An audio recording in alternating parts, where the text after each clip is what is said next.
అన్ని వ్యవస్థలు ఏకమయ్యాయి. అత్యాధునిక టెక్నాలజీ రంగంలోకి దిగింది. వందల మంది గాలిస్తున్నారు. కానీ 17 రోజులు గడిచిన 2 ఏళ్ల చిన్నారి జ్ఞానేశ్వరి ఆచూకీ మాత్రం మిస్టరీగానే ఉంది. అసలు ఆ తోటలో ఏం జరిగింది? పోలీసులు ఎందుకు కిడ్నాప్ కోణంలోనే ఇప్పుడు గాలిస్తున్నారు? 17వ రోజు ఇన్వెస్టిగేషన్ లో బయటపడిన ఆ షాకింగ్ నిజాలేంటి? ఈ వీడియోలో పూర్తి వివరాలు తెలుసుకుందాం.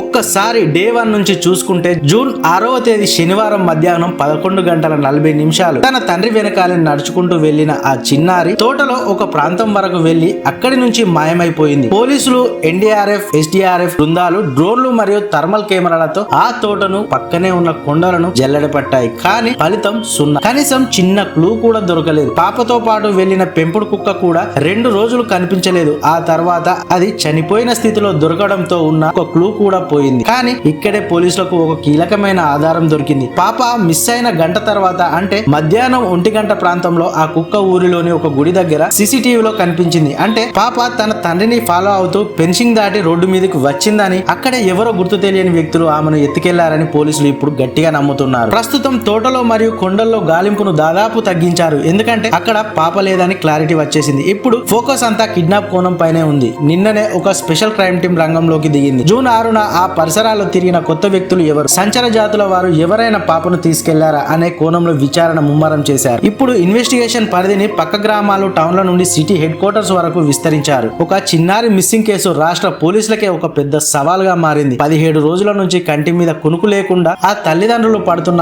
ఆవేదన వర్ణాతీతం. నా పాప తిరిగి వస్తుంది అనే ఒకే ఒక్క ఆశతో ఆ తల్లి కళ్ళు వాకిలి వైపు చూస్తూనే ఉన్నాయి. డిప్యూటీ సీఎం కూడా ఈ కేసుపై దృష్టి పెట్టారు. ఇంతవరకు పకడ్బందీగా కిడ్నాప్ చేసిన ఆ వ్యక్తులు ఇప్పుడు ఎక్కడున్నారు? మా చిన్నారి జ్ఞానేశ్వరి సురక్షితంగా తిరిగి వస్తుందా? మీకు కూడా ఈ కేసులో ఏదైనా అనుమానం ఉంటే లేదా ఏమైనా సమాచారం తెలిస్తే వెంటనే పోలీసులకు తెలపండి. ఆ తల్లి కన్నీళ్లు తుడవడానికి మీ వంతుగా ఈ వీడియోను షేర్ చేయండి. తాజా అప్డేట్స్ కోసం మన ఛానల్ అయితే సబ్స్క్రైబ్ చేసుకుని అయితే చూస్తూ ఉండండి.